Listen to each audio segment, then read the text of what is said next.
Hello, hello. Good morning. What's up, gang? John, Prince in the chat. I think it might just be the two of you right now. We'll hang out for a few minutes and see who does show up.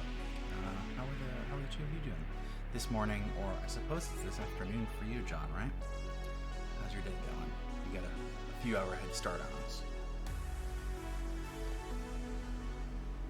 I'm just getting my first coffee in with my sweet Philly freelance mug.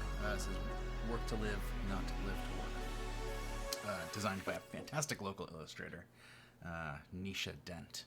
She's awesome. Super, super awesome. My big hope for today is that, a little quiet. Is that better? I've been fiddling with the positioning of the microphone. How's that sound, John? My big, question mark, been having major issues with my camera freezing. So I tried a tweak I found last night, Googling, for Windows 10 camera freezing. And it sounds like this is a widespread issue. The issue... There's a bunch of different fixes apparently, but one of them was actually going into the Windows registry and adding some stuff. So I did that last night, and I left the Minicams program running overnight to see if it would freeze, and it didn't. So maybe? I don't know. I also dropped my frame rate down to, I guess not frame rate, my resolution and the 1080p from 4K, since all this is being compressed anyway, and my face is about to be very small on the screen. This doesn't need to be 4K, right? Cool. Glad the sound level is better. I'm gonna get things going, because I've got some stuff I want to do, and I'm glad y'all are here with me to do it. So, since you were not here last night, let's take a minute and get you caught up on what I am working on. So, I'll make this a little bigger so it's easier. That was one of the comments from the chat last night, was while I'm doing these copywriting things, I want to make the text a bit bigger. So I'm working on a number of things right now. Bunch of things. And as of this tomorrow morning, 30 by 500 enrollment is open for our main mailing list. So we are in launch. The launch is mostly built. There are some things that I'm still tweaking and a few things that I'm changing on the fly. But I typically, I'm not writing emails the day that they go out. I try really, really hard to not do that anymore. And I'll show you a little bit about how that looks in a second. But an opportunity presented itself. And when an opportunity presents itself, I tend to think about how I might use that opportunity in the near future. And one of them was this conversation on indie hackers. So hopefully many of you are familiar with indie hackers. It's a pretty dope community of creators who are into business stuff, which is totally our thing. And this, was sort of a layup of a post, since it was somebody specifically asking about Sales Safari, which is our thing. And asking questions about, does this work for an audience of developers? For the developers in the room who use Sales Safari, you already know the answer to this. And it was nice to see this actually hit the front page of Indie Hackers, and before I even got to it, there was a bunch of great answers in the comments, including this top one from Cortland Allen himself, the co-founder of, I guess Cortland's technically the founder of Indie Hackers. Now his brother works with him on it, and good questions, good answers. I was really happy, and I was like, I don't need to add to the answer to the question that she asked, does this work for developers? In particular, Cortland did a great job of sort of pointing out blind spots in her question itself. So really great teachable moment that she responded really, really well to. I jumped in and pointed out a couple of things that weren't quite specifically what she asked, but are, useful context. That we are, it's not just a lot of developers, it's mostly developers. I think the last time I checked, it's around 60% plus developers. Then it's designers, then it's, marketers, writers, and then other, which is super wide ranging, including things that you probably didn't believe. We've got like private airline pilots that have taken 30 by 500. It's wild. But the key here is that there was a line in her original question here about, what could I possibly sell to developers that hasn't been sold before that they can't build themselves? So big blind spots there. And Cortland did a good job of pointing those out. I'll drop this in the chat too for anybody who wants to be following along on your own, or add your own comments. But I also pointed out that the key here is not that Sales Safari research works for developers, it certainly does, but that the real problem here is you're limiting yourself to your imagination when it comes to figuring out what products to build for people. And so Sales Safari is really valuable for understanding audience insights and problems, but there's an entirely different process, an additional process that for sort of converting those insights into potential product concepts. So here is the tricky part. Hey, what's up? Aetherny Stories? I feel like every time I'm on stream, there's somebody's username I can't pronounce. Well, I'm glad you're here. Thank you for the follow. I hope to see you back here again in the future. Nice to see some new faces in the chat. I'm just getting folks caught up on sort of the background of what I did last night before I get into the wrap-up work. So I'm just going to talk and give a little bit of background for like just another 3 or 4 minutes or so. If you have any questions, of course, drop them in the comments in the chat, I should say. So, I pointed out, formats are not limited to software, ebooks, templates, education. Like, when people think of, I'm going to make a product, there's like a pretty short list of things that come to the top of their head, right? And I wanted to point out that like that in itself is also a problem. And I said, the key is to find pain without a product in mind, and then have a repeatable process for coming up with potential fixes. And she latched onto that and she goes, actually, that's the thing that I really want to know. What is that repeatable process for coming up with concepts or ways to solve the problem? So here's where things get interesting. The most complete answer to that is an entire unit, like a really big chunk of videos and lessons and exercises and practice and examples in 30 by 500, which I actually for a minute thought about pulling a couple of videos out, linking them here and giving them away. Might still do that, but I think wanted to have something written down because we really didn't have anything about this process written down. Excuse me. So I sort of took it as an opportunity to say, well, how can I explain fixed storming in a context for somebody who's not in the class, who hasn't learned all of the other pieces of it, including Sales Safari, right? They know Sales Safari exists, but they don't know the process. And so that's what I did. I took a crack at that and I wrote this fairly lengthy comment. Definitely not my longest comment on Indie Hackers. Not my shortest either. But when I'm in, if you look at my comment history on Indie Hackers, you're gonna see a lot of stuff like this, where I'm not just dropping links to blog posts. I'm in here and I'm trying to give as much as I can. Yeah, John, like you said, it's easy to be blinkered not realizing it and inadvertently limit your options for creating products. That is 100% right, and a really big part of what we try to help folks avoid.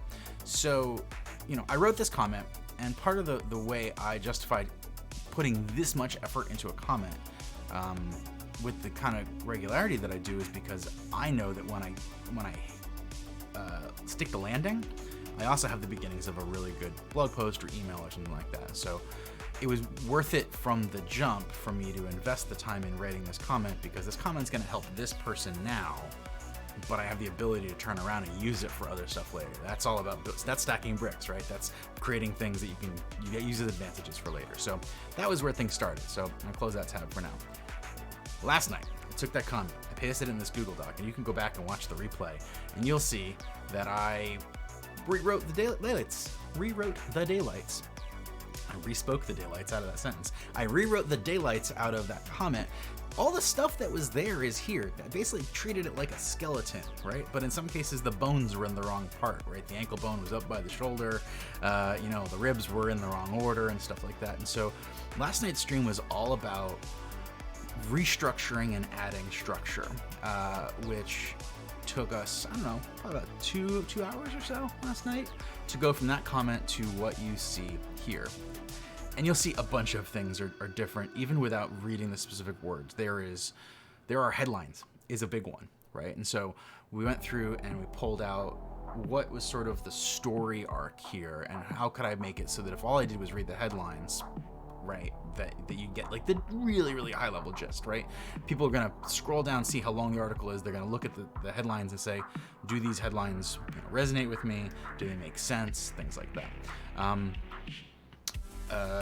I removed a lot of our internal jargon, right? So there's two kinds of jargon. There's jargon that is the audience's jargon. That's the language that they use. That's really, really good to use in your copywriting. Then there's our jargon, the jargon that we make up to communicate complex concepts in shorthand, right? And so things like Sales Safari, right? Sales Safari is shorthand. It's jargon for observational audience research. EBOM is shorthand for educational content marketing and offers, not just content marketing, it's also like product marketing and stuff like that. But I had in that original comment, painstorming and pain and dream and pain reversal and all this other stuff that is like, it makes sense in the context of the class, but if you're not in the class, it starts sounding at the very least confusing, but in some cases it can be alienating because someone's like, I don't know what this means. I must not get it. This must not be for me, right? And so we want to eliminate that and simplify a lot of the language. Maxell, you asked, do you normally make headlines in such a way that it gives you the gist? I try to, not always. It kind of depends, but if my goal is to get somebody to move through the piece, I do try to make my headlines sort of a very high level summary. I think about there's an old writing aphorism that's like, the job of the first line is to get you to read the second line, the job of the second line is to get you to read the third line, that sort of thing. I think all that's very true, and in the context of if you have a multi-headline article, the job of the headlines is to get you to read what's between them, right? And there's two ways to do that, is to make the headline so enticing that you want to read what's inside of it, and it's not an either or, and if I can look at two headlines and kind of get a sense of what might be happening in between them, that's going to kind of redouble or emphasize the curiosity that I have to see, okay, I'm interested in how you get from here to here. Let me read, right? So that's a really good way to pull somebody into your writing. So I did a lot of that. The other thing was I in the original comment, let me pull that back up real quick. In the original comment, did I even use the word bias? I did. I used it a few times. Whoops. So 1, 2, 3, 4 times, right? But it's not about bias, right? And so as I was rewriting this, I realized that bias is not the point of this article, but it is the point of this article, right? It's not the reason someone would write it, but it's the thing I want people to be aware of so that they will use and desire a process to sort of overwrite their biases or correct for their biases. That's really what this is for. What's up, Mongoose? Glad you're here. Appreciate you being here. Introduce yourself in the chat. Let us know where you came here from. We'd love that. So once I realized that, I started looking for a few ways to weave that in, and I realized that I wanted biases to sort of show up as a hook, a repeat theme. And I also realized that my intro over here, in a comment, I can get away with this because it's somebody asking a question, and I can sort of like volley back, right? In an email or an article, I need a better hook, right? Again, what is the word length on this? This is 1,200 words or so. Actually, I wish Google Docs would just keep that alive. I like having that down here. Lapsed 30 by 500 student fell off at audience picking. Well, good time to come back. Always a good time to come back. That should be a straightforward step. So if you are still stuck on that now and you want to get back into it, shoot me an email, alex@stackingthebricks.com, and let me know where you are in that process, and I'll get you back on track. So that intro, right? That intro here doesn't make sense out of the context of a comment. I needed a better intro, and I started thinking about, and this happened like while we were on stream. This is not part of the goal, but I was, one of the things that goes through my head while I'm editing is I'm channeling Amy Hoy, my business partner and dear friend Amy Hoy, who I've learned so much about writing from, both overtly and she's edited my work for years, but I also, over the last couple of years, I've been editing a lot of her work. While she's been sick, I've been going back into the old work, updating it, tuning it, removing stuff that maybe might make it not evergreen, things like that. And I've noticed a lot of patterns in her writing. One of the great things about having a bunch of somebody's writing is you can study the crap out of it. And Amy has a few things that she does as like patterns. They're not necessarily habits or tics, but they're writing patterns that I've definitely noticed how they work and how I can use them. And so this opening is one of them. And one of the things she does, and I haven't actually talked to her about this. I'm curious if I'm even right about this, but it's my observation, and it seems to work, is a lot of Amy's articles will open kind of like a cold open, reader-centric, something about the reader, the reader's experience. Sometimes it's about Amy. There's an Amy story, but if it's an Amy story, it is typically going to be for the purpose of relating. In this case, we've got a cold open about a thing that is not clearly related to anything, right? It's curiosity inducing, right? We're talking about biases. Wait, you've got biases, I've got biases. What's this all about? And the subject of this email is something to the effect of, reader question, is 30 by 500 aimed at building any particular type of product business?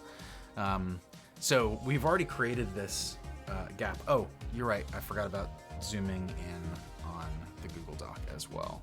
I zoomed in on the other stuff. So thank you for reminding me, John. That should be easier to read. So this is an email about creating products, and then we open with biases. And people are like, wait a second, I thought this was an email about products. And so the technique here, such as it is to open with something kind of unexpected and then bring it back to the expected thing and have them thinking, wait, these things are connected to each other? And then I basically get the entire article to show how they are connected together, right? And this goes back to a learning concept and a learning design concept that we learned that is baked very much into 30 by 500, which is you got to create the gap in order to create the spark, right? And so if you think about a spark plug, or even just two wires touching or creating a spark, right? If they're actually touching, there is no spark. If they're just far enough apart, there is a spark, but if they are too far apart, there isn't a spark again. And so the goal here is to create the gaps so the spark is possible. And the spark in this case is curiosity, interest, intrigue, understanding, right? And so this opening, this sort of cold opening, is designed to create that gap to allow the spark. When the spark happens, the person's going to want to read the rest. So that was basically what I got done last night, and all of that went well. What I've got to do is the rest. And what is the rest, right? So maybe I'll just read through this because we're here. You have biases. I have biases. Everybody has biases. Objectivity is an illusion. What does this have to do with creating products that people will actually pay for? Everything. Think about it this way. Biases are basically patterns that our brain uses to conserve energy. It makes guesses based on past experiences to come up with new conclusions. And that is not necessarily a direct quote, but it is extremely borrowed from this book that my friend Dave Dylan Thomas just released, Design for Cognitive Bias, a book apart, published this. It's fantastic. It's a super short read. You can get it on A Book Apart's website if you search for Design for Cognitive Bias. It's really, really, really good if you make tools or products or need to communicate with people, which if you're a professional you are, you should own this book and read it. It's very, very good. And the core of this book really kind of is that I mean, there's way more to this book, but if I were to sum the book down to that sentence, like why this book needs to exist is exactly that. Biases are patterns. And if you're into biases too, you can also search for the Cognitive Bias podcast, which the author, Dave Dylan Thomas, longtime friend of mine, Indie Hall member, Dave the way this book came to be was he did a podcast for a few years where he would take one cognitive bias and explore it through examples, case studies, stories, and things like that. So it's super fun. Anyway, so I had bias on the brain when I was writing this. So when it comes to coming up with product concepts, if your quote-unquote brainstorming is totally freeform and reactive, the stuff that lands on the page is going to be extremely limited. Specifically, it's the availability bias that means you're most likely to think up product ideas that are like the ones you've already seen. You don't have to be an abject copycat for this to affect your thinking either. That sentence is for the people who are sensitive to being a copycat or being copied. Whether it's a SaaS, ebooks, video course, or paid newsletters, the more you see it, the more likely it is for the first thing to come up in your mind when you're brainstorming your next product. So that sentence is designed to catch whatever product people are already thinking about to make them realize, wait, there's more of that. That's also why product ideas seem to come in waves through communities like Indie Hackers, Product Hunt, Hacker News, and whatever other creative communities you're a part of. It's not because people are copying each other on purpose, it's the availability bias at work, right? And there's a very good chance you know what I'm talking about. So availability bias is very, very strong. On top of that, people with creative skills have a tendency to bias towards product ideas that we think are the coolest or will be the most exciting or fun to create. That's sort of me slapping you on the wrist as a creator and being like, you know what I'm talking about, right? We talked a little bit last night about I have to earn the ability to kind of slap somebody on the wrist like that, which all of that lead up lets me do. In the original comment, that thing came a little bit earlier, which didn't make sense when I sent this email into somebody's inbox versus somebody who has explicitly asked me a question about their challenge, right? So between these two forces, how are you ever supposed to come up with an idea that people will actually pay for? So that I've just created the gap for the spark. Here is the spark. To overcome bias and succeed, you need a systematic approach. Our take on this system as such is something we call fixed storming. Fixed storming is a component to the foundations of Sales Safari that you will learn in 30 by 500 and one of the most powerful processes in the entire class. Fixed storming is different from brainstorming in a few critical ways. And actually, before I read on, this sentence here, I pointed out last night that this is a sales email. Sure didn't feel like one up until this point, right? We're talking about bias and creating products and things like that. This is going into a product launch, right? And so with this one sentence, I can put this tool and this thing you're about to learn in context. And what I don't say explicitly, but is very true, is my goal here is not to do that little stunt where, I'm going to teach you the first 9 steps, but the 10th step you've got to pay for. That's not how this works. I'm going to teach you all the steps. I'm going to teach you all the steps at a high level because we're in an email and it's not, the classes. Again, it's like a 10 or 15 hours worth of instruction and work to actually learn this. I can't just cram that into an email. But this does set up a reminder of like, oh, right, there's a class that's opening. Or in this case, this will be going on Thursday. The class will be open. Yes, Skyforest, the camera is finally holding steady. I think the fix that I found last night, which included editing my Windows registry, actually worked. We'll see, but let's not jinx it, right? Let's not jinx it. So this is really the first mention of sales of 30 by 500 in all of this, in a sales email, right? Because again, this is the goal of these emails is even in a sales email, I still want you to get something useful, right? So I'm going to make this one really, really, really, really useful, which earns me the ability to then tell you about the thing that lets you go to the next level, if you want. So fixed storming is different from brainstorming in a few critical ways. Brainstorming, while creative and fun, is subject to random whims and laden with your biases. This is one of my favorite sentences, which may make it one of the worst sentences because there's this thing where like when you think your sentence is awesome and clever, it's not effective. But it's one of my favorites, and it's allowed to be a favorite anyway. Brainstorming sends you into your brain instead of into your customer's brain via research. See? So if you spend too much time inside your own brain and not enough time in your customer's brain, your business is in trouble with a capital T. This trouble with a capital T is another sort of writing pattern that I've learned from observing Amy. So next section, fixed storming, step by step. Once you're in 30 by 500, again, I mentioned 30 by 500, you'll get to explore the entire fixed storming process in detail with lessons, hands-on practice exercises, and examples based on real student businesses. That's all true. But for today, at a high level, fixed storming looks like this. Step 1, I'm going to say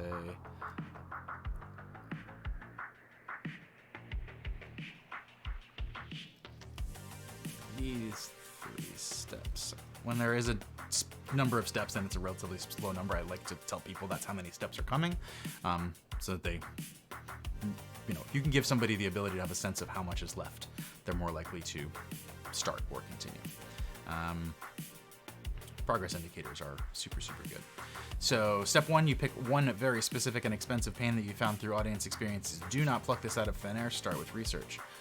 Ask yourself, what does life look like for your customer once that pain is gone or significantly reduced? Keep in mind that sometimes this answer is easy and obvious, but many times it's not straightforward as the first answer that comes to mind. You might need to get more clear about the problem or why the problem is a problem in the first place.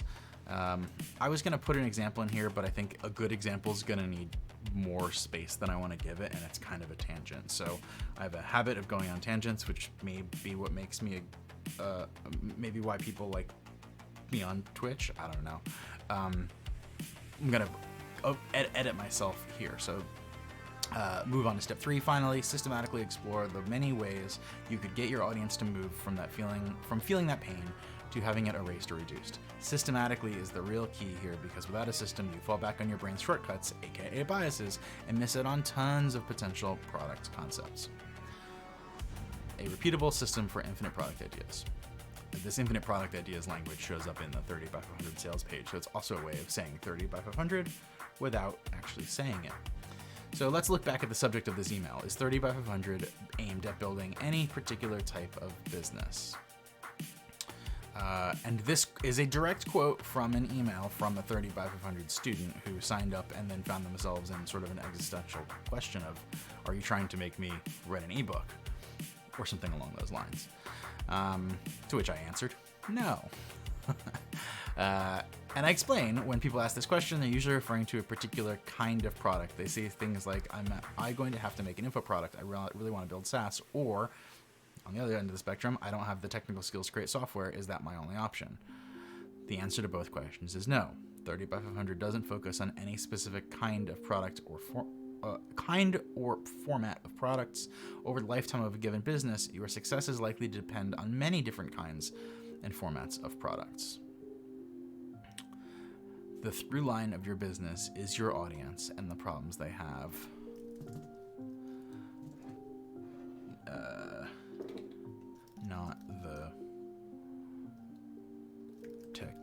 Not the shape of the product itself. This sentence is like not my super duper favorite, and it some folks had some questions last night about like what is a through line. So if this sentence is unclear to you, I'd like to hear about it in the chat, and maybe more specifically, if you understand it and see ways to make it clearer, I'd love to hear it. And remember, products aren't limited to SaaS or ebook or course or product as service. Products are a combination of two things: the kind or method to help you provide, for example, education, automating, outsourcing, etc., and the format of the delivery. Each given method contains dozens of potential formats. So the education method alone can include articles, books, podcasts, video courses, live instruction, pre-recorded lessons, memorable illustrations to explain metaphors. For those of you who know Maggie Appleton over at Egghead, that's who I was thinking about when I wrote that. Exercises and practice, and that's just off the top of my head for one of many methods. Right?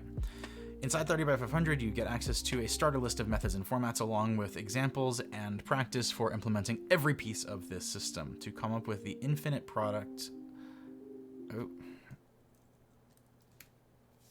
That is one of my worst habits of editing, is I just like leave things in instead of, you get it.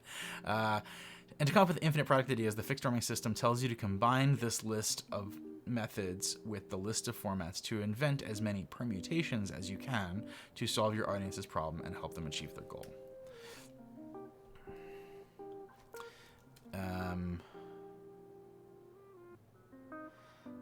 I think there's a screenshot that I want to include here. I'm going to have to go hunting for it in 30 by 500 videos, but I'm 100% sure there is a screenshot that can sort of show this giant sort of spider web of potential product concepts that come from just one pane. of spider web of product concepts.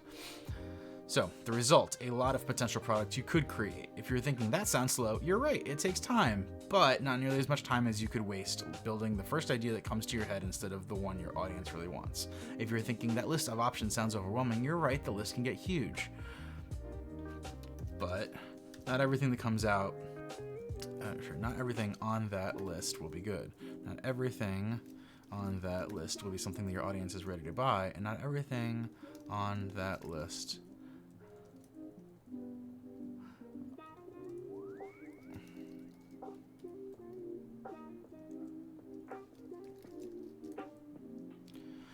will seem fun or interesting or even possible with your existing skills and resources. That's okay. You're not supposed to do everything on the list.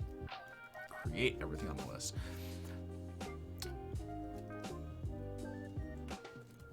Instead, treat this list as a starting point. A ball of clay that you can mold.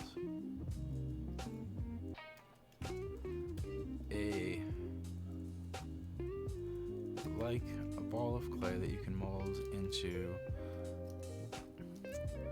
something useful and mold into nearly anything.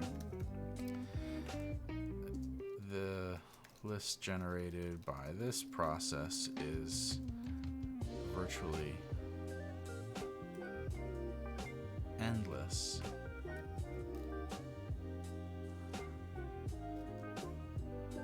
No.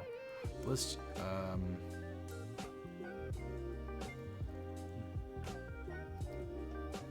is a virtually endless.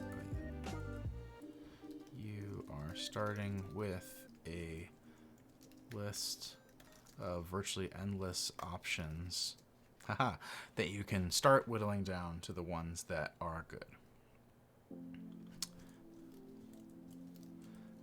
That people will buy and that you can create today. You know that team's down, Haha. right? How we doing in the chat? I also know there's like So desperate. We're just a how do you know which ideas are good to pursue? All else being equal, any of these ideas will have a better shot at success than one you've plucked at random, plucked from thin air at random, because you derive them from actual audience problems and goals. That song earlier, did you make that up? I don't think I've ever heard it. But you can only work on one at a time, right? Now it's all about choosing based on advantages. All right, this is where, like, this is basically where I ran out of steam last night. So Tonight, you can see it's like I felt like incoherent. So what I'm thinking I want to do is, I might actually scrap a lot of this. Because A, this is already 1,200 some odd words long, and B, I gotta get back to 30 by 500. So, any questions about what I did, why I wrote it the way I wrote it, why I edited it the way I edited it, anything I described, why there's anything in here, is there anything that you think is missing, those kinds of things. And while you're writing down questions, what I'm gonna do is I'm gonna go back to ConvertKit, where all this is gonna end up. And I'm going to glance at some of my other sequences and look for conclusions. Because one of my things that I like to do is I like to Frankenstein emails. So I'm going to look for an email that ends a similar way that I can borrow the ending from. And I'm pretty sure I know which one it is. I just got to find it.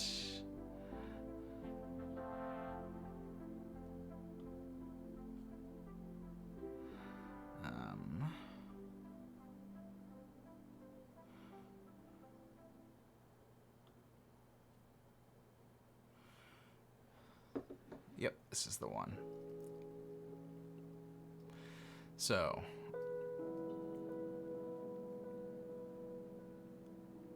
wait. this? I think I've already. And bugger. Soulchild, what is up? Welcome to the chat. Oh, there's a bunch of new folks. And Alan Branch, what is up, dude? I'm glad you're here. I'm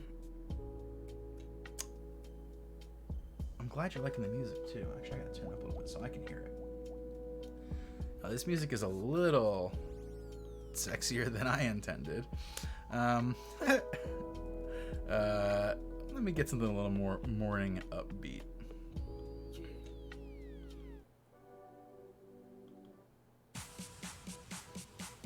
That's a little too upbeat. Oh yeah, that's too much. That's too much.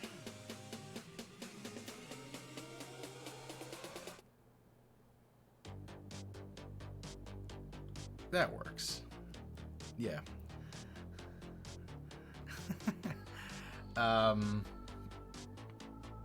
So what was I doing? All right, I'm working on the conclusion.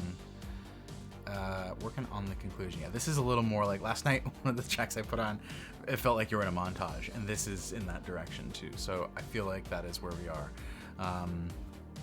We are going to find.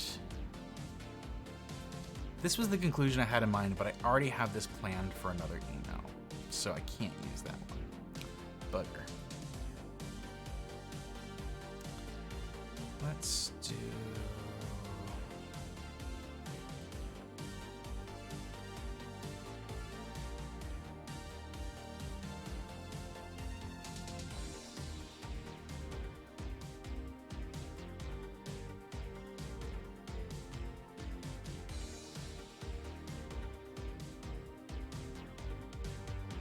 See, here's another spot where that same ending is in use.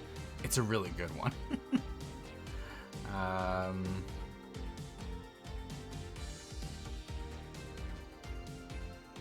So maybe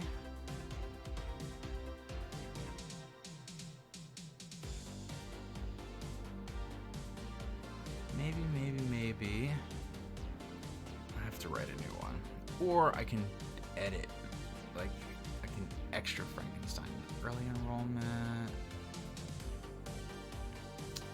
Nope. You are really getting to see behind the scenes here.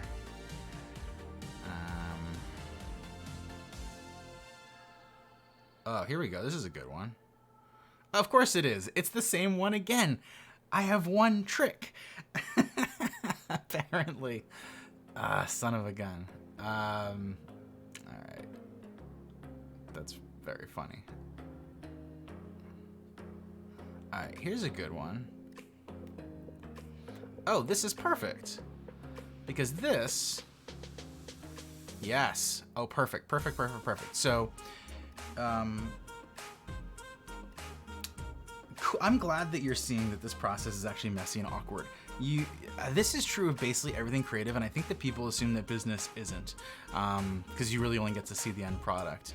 Now, it's not to say that things aren't strategic, but you'll also see that, like, the inside of my convert kit is a gnarly freaking mess. So here is the we struck gold, gang. I'm excited about this. So you saw me looking for a particular conclusion that I could reuse, but running into the same one that I have reused so many times because it's one of my favorites. So I had to look somewhere else. And what I found is another email that I have written that is about the last piece that I was just describing. So where did we leave off? A lot of potential products you could create. That's slow. So overwhelming, and I say that's okay, like that's great. In fact, I'm gonna make these bullets because they are. What I have in what did I start to say, like describing how they would whittle it down, narrow it down, I could write all of this, or remember what I said earlier? I wanted to give away a lesson. There is a lesson that we have already given away in the past that people love that shows that very specific piece of the process. narrowing constraints. And so because that is already written, how does one narrow down to one product? Even this, look, here's the other thing. Other meta lesson in here. Why am I okay reusing old stuff? Because repetition is important. People hear stuff. Sometimes I have to hear something like a 20 some odd times before it really, really sticks. And if you've been in 30 by 500, you've heard us say the same things over and over and still sometimes ignored them. That's okay, it's normal. But you realize what's happening, right? And so I'm repeating something that I wrote, and this is from end of last year, and actually I'd bet if I went back and looked, the original writing of this is much older. It's probably from 3 or 4 years ago, but it still makes sense. And choosing whatever random idea pops in your head, you already know. Like, this conclusion is a perfect conclusion to the other email that I already wrote. So I'm gonna take this. Yeah, what's at stake? Why does it matter? Oh man. Have you ever heard them a bunch of times? So, oh, this is so good. I'm so excited about this. Partly because it means I don't have to write more. That's funny. I crack myself up sometimes. So let's... Oh, this is a mess. Normal text. There we go.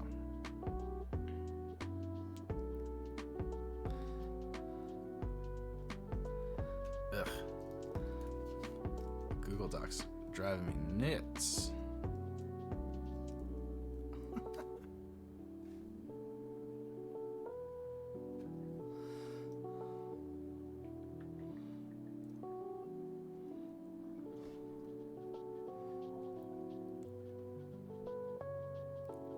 Alright, you're not supposed to create instead. Treat this like a starting point, like a ball of clay. You can mold into nearly anything.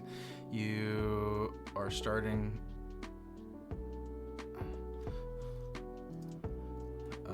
This process allows you to start with a list of virtually endless options.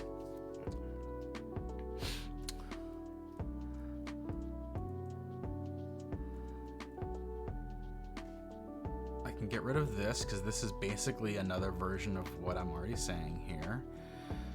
If there's one thing 30 by 500 is designed to do, it's equipped you with every framework. Okay, so I think this is another framework. We love frameworks.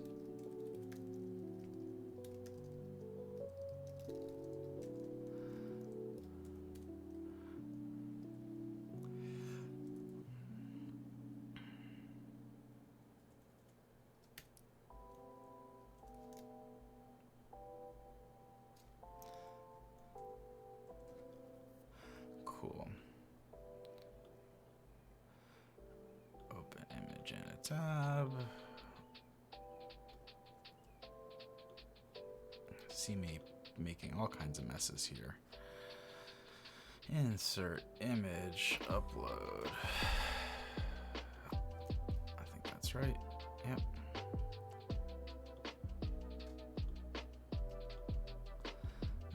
And for what it's worth, I'm gonna share that here in the chat as well, in case y'all want to watch it. Bonuses for you. So this gets a link.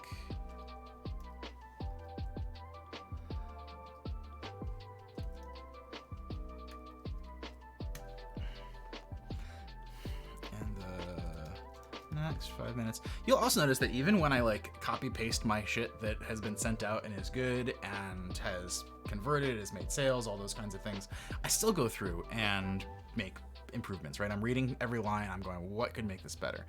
Learn what you'll learn. Actually, the rest of the sentence is pretty trash. You'll learn all about using constraints.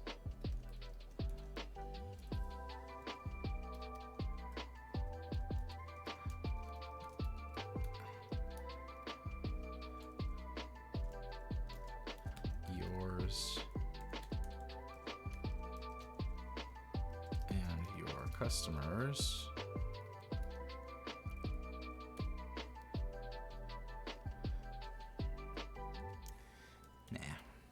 use constraints to turn that ball of idea clay into your next product that sells on launch day. Keep in mind, this lesson is just part 1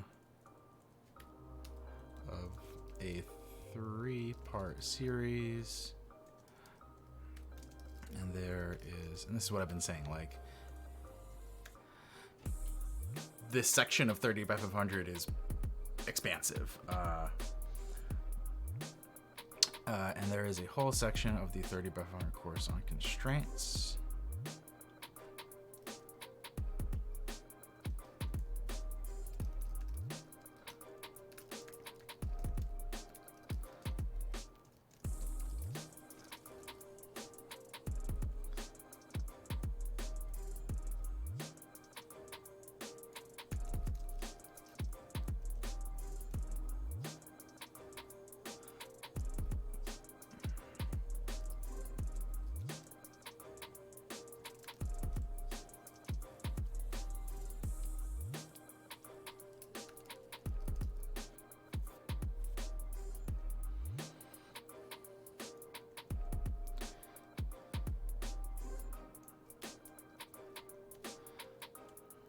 One of the things about me in my writing is I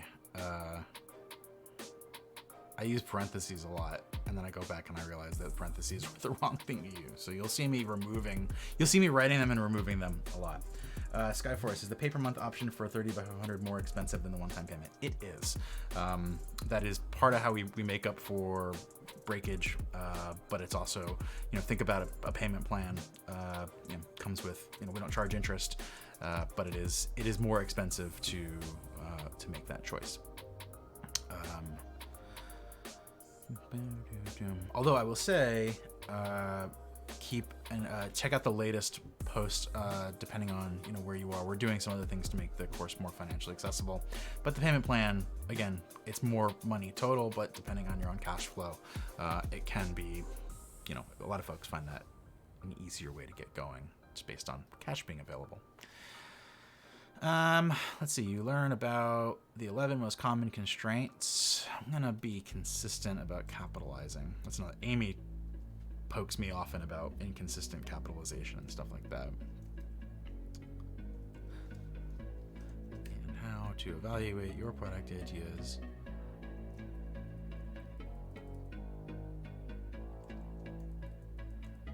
This sentence. Here's the thing is, like, I remember when we wrote this, and we a lot of emphasis on, like, how many constraints, how many lessons, how many. And what I've learned over time is, like, bigger numbers and specific numbers feel good, but they also have the potential to feel overwhelming. So I have slowly been backing some of them out, not always, but this is one of the spots where, like, the 11 most common constraints in detail and how to evaluate product ideas for each one is not, it doesn't feel super strong, so I'm gonna axe it.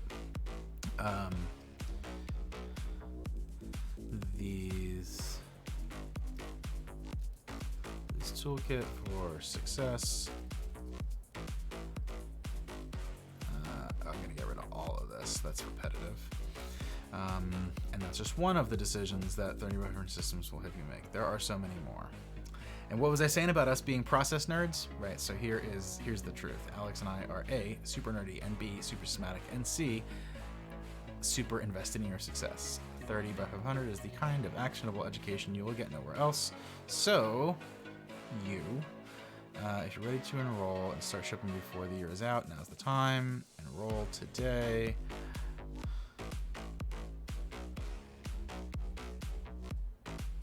Cool.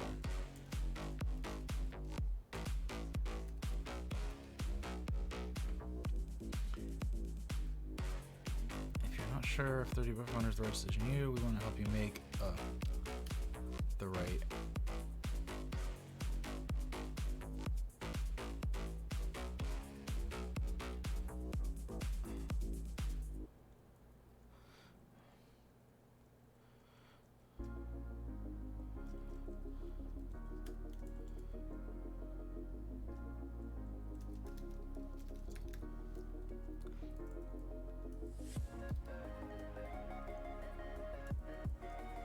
This is a very unnecessarily confusing sentence.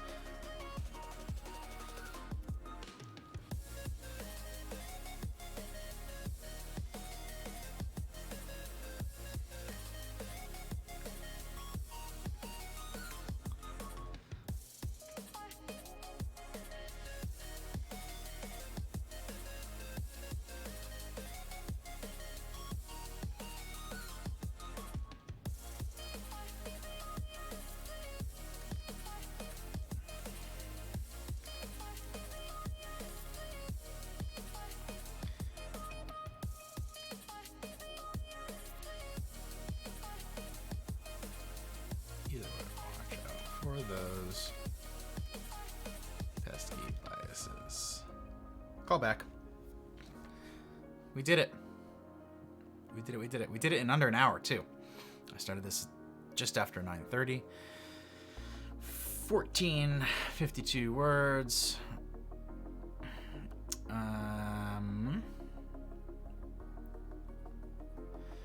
So what do I have left? I've got to find that spiderweb image. I'm going to go spelunking through our mess of course files to find that. But I think we're done here. Anybody got any questions? Or it could be about this, it could be about anything. I'll hang out for like another 5 or 10 minutes or so and just chat with y'all. What would you like to see? What would you like to talk about? What can I do to help you? How was this helpful? Was this helpful? I'm spilling coffee everywhere. This happens when I get on camera and gesticulate. True story, I have done what I just did, which is spilled my coffee while recording podcast intros where I'm not even gesticulating for the camera. I'm just excited. How many people are in each cohort? So we've been averaging around 80, between 60 and 80 per cohort over the last several years. I'd say over the last like 3 years in particular. And that that's the simplest answer, between 60 and 80. A few things to know. One is the reason we do cohorts is for student support, right? This is just Amy and I. We don't have a big team to support new students, and some of this stuff is tough to teach. Is part of the reason we don't have a support team. So a lot of other folks will just like, here's frontier support. If you're struggling with the lessons, they'll help you. If you come in, you're getting help from Amy and I, and we prefer it that way. Part of the reason we do this is because we like interacting with people. And so having batches of folks who are at roughly the same stage helps us in a big way. Later Maxell, cool to learn a bit about the copywriting process and also 30 by 25 plus. Awesome, cool. Have fun at stand up. Have a great day. Catch you later. So cohorts. So we do cohorts to make it so that we don't have this like constant trickle of people who are brand new and asking the same questions, right? So roughly 4 times a year we get big batches of people who have roughly the same questions, and they can help each other. There's also a sense of camaraderie in the community of people who have joined around the same amount of time. And because people are at roughly similar stages, not identical, not even close, there's also I think it's clearer for someone who's new to the class to be able to see where the other folks are. It's not a perfect system, but it definitely makes it a lot easier for us, and I think a lot easier for students. The other side of that is we're not super hard sticklers. If somebody emails us in between open enrollment and asks nicely and something going on in their life where like now is a good time, I'm not going to force them to wait 2 months just because. So we do let folks in between. This year has been particularly topsy-turvy because everything, and so some folks have found themselves with time more than they're used to having, and they wanted to do it now, but we weren't ready to run the next launch, and so we let folks in. We've also, if you saw the email that went out on Friday about the experiments we've been doing in terms of financial accessibility, offering scholarship seats for Black, Indigenous, people of color. That's not something we did in a big launch to begin with. We were doing that sort of small to test, and then we did it. We do actually a little bit of behind the scenes when we do launch. We do every launch actually contains 2 launches. We do a early enrollment that is just for folks that are on the waiting list, which for us is usually around 10 to 15% of our total mailing list subscribers. It's a shorter window. There's basically limited buildup because these are people who already have expressed interest explicitly in 30 by 500. And we run that usually about 2 weeks before main enrollment, and with a small discount, about $100, as a little bit of incentive to get in early. The percentage of people that have been, that spread changes. Like it's sometimes it's like 20%, sometimes it's been as much as 40%. I'd like to say that early enrollment is a predictor for overall enrollment. Not always. I'd say maybe half the time if we're lucky. I'm James, getting back into the class. Good timing. Excellent. I'm glad for that. We're going to keep doing more of this. And actually, I want to, be able to do more practice of the 30 by 500 skills here on the stream. That was sort of why Nick helped me set up the stream in this way, where we can do, screen sharing and stuff like that. So, planning on doing some like live Safari practice, not just with me, but with guests, which I think could be a lot of fun. We can do copywriting, sales page teardowns, all kinds of stuff, but the stream is going to be the place to do it, which is pretty exciting. So what was I saying? Oh, about early enrollment. So we do early enrollment, and then a couple weeks later we open up to the full mailing list. And I generally don't open that up just to people who signed up like yesterday. So I'll exclude people who have signed up for our newsletter in the last, 30 to 60 days, because the odds of them joining our email list and wanting to join 30 by 500 right away, and not already being on the waiting list, is very, very small. And so I want to spend time with them through our normal newsletter, through other smaller products and stuff like that before we're talking to them about 30 by 500. So everybody signs up. Everybody who's on the list does hear about 30 by 500, but not until they've spent a little bit of time on our list, getting to know us, getting to know what we're about, and those kinds of things. And hopefully getting some valuable lessons that they can apply. Good questions. I can do, 1 or 2 more. There's a couple people left here. If anybody's got anything else they want to chat about. Otherwise, I'm happy to sign off and call today a success. Wrap up this email, get it loaded in for Thursday, and get on with my day.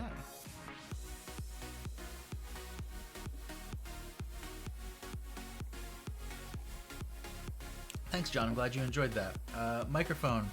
Skyforest, I'm going to tell you, I think I've just hit a Twitch streamer rite of passage where somebody says, what gear do you use? I've been doing my research on Twitch streamers, and apparently that's like the most common question. So good job. I'm using the Rode NTG shotgun microphone, which I like Rode stuff in general. They're one of my favorite microphone manufacturers. Most people don't know this, but when I was a lot younger, I spent time in sound engineering, and so I haven't worked in the industry in a long time. I do have those like brand biases and preferences, so I really like Rode stuff. Rode and Shure are my 2 favorite. I feel like you kind of can't go wrong if you're buying from either of them. You just got to buy the right device for the right use. I wanted the shotgun mic because I did want the ability to, have it out of frame if I want, although people seem to be into it. The other thing I like about this NTG is it doesn't require an external interface. It is a USB-C device, so you can plug it straight into your computer, which means technically it's portable too. So that's pretty badass. It's not the cheapest mic. It's not the most expensive. I want to say it comes in at like $250. But yeah, no, I'm glad it sounds really good. It's served me very, very well. Cool. All right. I think I'm going to sign off. Thank you to all the folks who hung out. Thanks to the new followers. We'll keep this going. I'm going to try and stream one more time this week. I do have another article. For those of you that are into the copywriting stuff, last night we made the choice between doing this launch email and cleaning up another article. The other article is this one. It's an article I wrote back in 2013 or 14 that has been on Lifehacker for a long time, but Lifehacker is now covered in ads, and I wanted to move it over to our site and update it for 2020, both in terms of the content, but also like I was not a very good writer back then. I've become much better, so I'm excited to edit this one. We'll do this one live on the stream, maybe in another day or 2. Cool. All right. I'll catch you all later. Have a great day. Peace.